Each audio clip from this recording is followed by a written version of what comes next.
Imagine waking up in the morning and being left alone with your life's savings. While yesterday he was able to buy a house with these savings, today he could barely afford a loaf of bread. Your monthly salary was worth nothing when you received it. Imagine carrying your salary in cash in wheelbarrows rather than in your wallet. Don't let this be a utopian thought for you. This is hyperinflation. And it's happened more times than most people think. We think of money as something stable and always maintaining its value. Something you can trust, something that warms your heart. But history says the opposite. And the worst hyperinflations didn't just destroy bank accounts. Erased governments, families, empires from history. They destroyed societies like an economic earthquake, revealing that our systems were actually very fragile.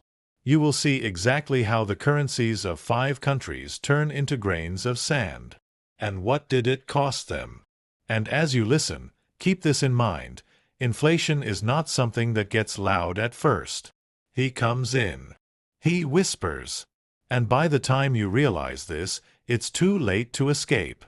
Let's go back to 1923 with Germany. Weimar Republic. After World War I, Germany was up to its neck in debt. With the Treaty of Versailles, it paid compensation of over 132 billion gold marks. This amount was too high for that time, and it would take generations to pay it back. So, if you ask, what did the German government do in this situation? As you guessed, he printed money. Too much. It seemed manageable at first. Then, of course, prices skyrocketed. By November 1923, the German mark was worth almost the same as a blank piece of paper. The cost of a loaf of bread was 200 billion marks. People burned money instead of buying wood to stay warm. Children were playing and building houses for themselves with money bricks. The middle class saw their life savings disappear within weeks. And the most troubling part, it wasn't just the economy that collapsed. Public trust was shaken. When a society loses confidence in its currency, everything becomes very difficult. Trade, contracts, savings, salaries, they all fall apart. This financial collapse brought with it social collapse. It created the despair and chaos that opened the field for extremists. 10 years later, Adolf Hitler seized power and the economic depression was part of the foundation. Let's take a quick look at Zimbabwe. It was right at the beginning of the 2000s. Faced with sanctions and economic protections, President Robert Mugabe's government began grabbing large tracts of land that destroyed agricultural production. Agricultural production was indispensable for Zimbabwe. What did the government do about the bad economy? Yes, as you guessed, he started printing money with the printing house. And the spiral began once again. In 2008, Zimbabwe's inflation rate was estimated at 80 billion%. Prices doubled every 24 hours. The government continued to add zeros to the currency. 10 million. 100 billion. $100 trillion bills were being issued. They finally gave up. They switched to foreign currencies such as the US dollar and the South African rand. So what did this cost? It's not just a few numbers on paper. Hyperinflation destroyed pensions, collapsed industry, and created a generation of economic refugees. True wealth, land, skills, material assets, was the only thing that survived. Now let's go back in time a little. The place is Hungary. The year is 1946. This is often called the worst hyperinflation in recorded history. After World War II, Hungary was economically miserable. The government prepared to issue a currency called pengo. He began printing it at an incredible rate to pay off war debts and rebuild the country. At their peak, prices were doubling every 15 hours. The inflation rate reached 42 quadrillion%. This 4 is followed by 16 zeros. The currency was losing value day by day. The government created a new banknote, the milpengo, worth 1 million pengos. Then a B-pengo worth 1 billion pengos. Wait, it's not over yet. Eventually, the government abandoned the currency altogether and reintroduced the forint. What did they lose? Everything. Hungary's middle class was eliminated. Savings accounts were wiped out, and the government lost its remaining legitimacy. Hyperinflation not only reset the economy, it also erased the past. Now let's turn our eyes to Latin America and Venezuela. Let's take a look from the 2010s to today. Oil-rich, resource-rich, but politics zero. Years of corruption, price controls, expropriations, and reckless monetary policy have turned one of the richest countries in the region into a cautionary tale. The government printed money to cover deficits, support failing programs, and maintain control. And the rise of inflation began. As of 2018, Venezuela's inflation rate exceeded 1 billion%. Think of it like this. You receive your salary and you have to spend it today because it will lose its value the next day. The shelves in supermarkets were empty. Doctors and engineers fled the country to work abroad as delivery drivers. And just like in Zimbabwe, the government started issuing new banknotes containing more zeros. Until he finally gave up and removed 6 zeros from the currency overnight. However, you cannot eliminate the damage by doing so. Hyperinflation has collapsed Venezuela, shattering its healthcare system and pushing millions of citizens to emigrate. Once again, those with physical assets or access to dollars survived.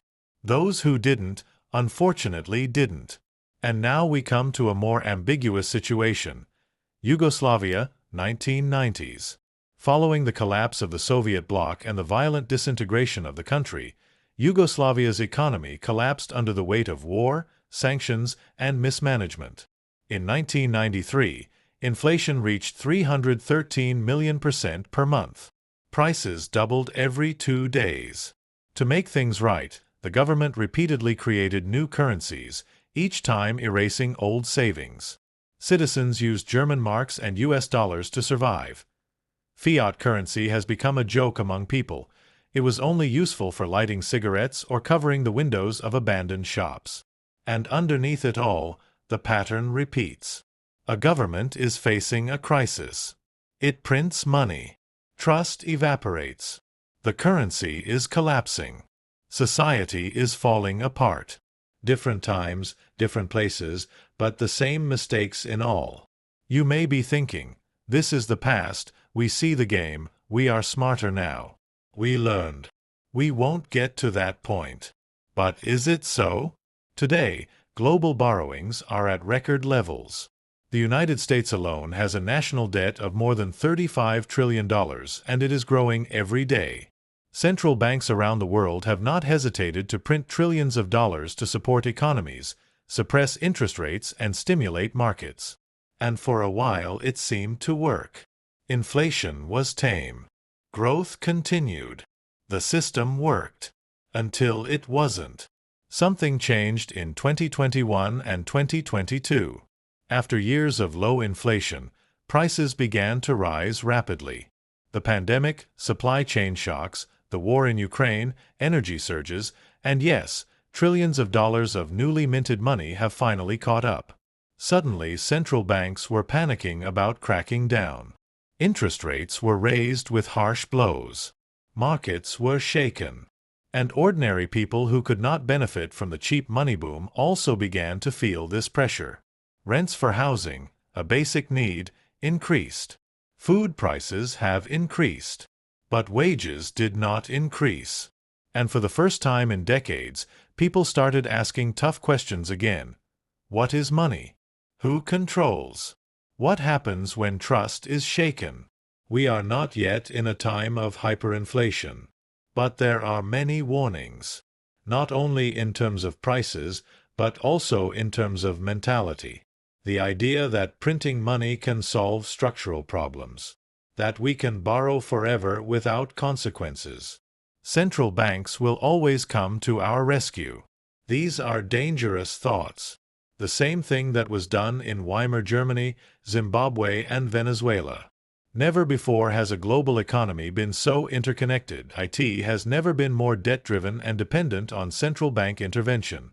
If trust breaks down now, it won't just happen in one country. It can be chained. Which brings us to you. You may not be able to control the Federal Reserve or the European Central Bank, but you control your exposure, your savings, your habits, and your mentality. So what can you learn from the 5 worst hyperinflations we just described? First, you don't look for true wealth in a piece of paper. This is purchasing power. It is not happiness. It is land, skills, hard assets, useful networks, and internal resilience. Each of the nations of history has seen the destruction of printed wealth. Only those who had material assets or could produce value outside the monetary system survived. Second, trust is everything. Money does not lose value because the ink is erased. They collapse when faith is lost. When people stop believing that the money they have is valuable, the game is over. This belief can erode faster than most people imagine, and once destroyed, it is nearly impossible to rebuild. Third, inflation. And if you don't prepare, you will be punished. Because inflation moves fast and compounds. This situation hits those living on salary the hardest. Governments can inflate their debts, but you can't inflate your shopping bill. You buy whatever you can afford that day. That's why financial education isn't just about growing your wealth, it's also about protecting it. So what does protection look like today? It can be possible by understanding how the real system works instead of blindly trusting it. It can be done by reducing the risk of unnecessary debt. It can happen by diversifying your assets across systems, not just across stocks. Maybe that means a solid currency. Maybe it could be learning a skill that remains valuable no matter what the situation is in the markets. Maybe that means building a life that costs less to maintain. Most importantly, it is necessary to understand that inflation is a hidden tax that the state receives from the public. We can call it a kind of theft. Your financial freedom melting like ice, unless you know how to protect against it. The 5 worst hyperinflations in history were not random events. It caused these. With mismanagement and betrayal. Through war. Arrogantly. By not thinking about anyone other than yourself.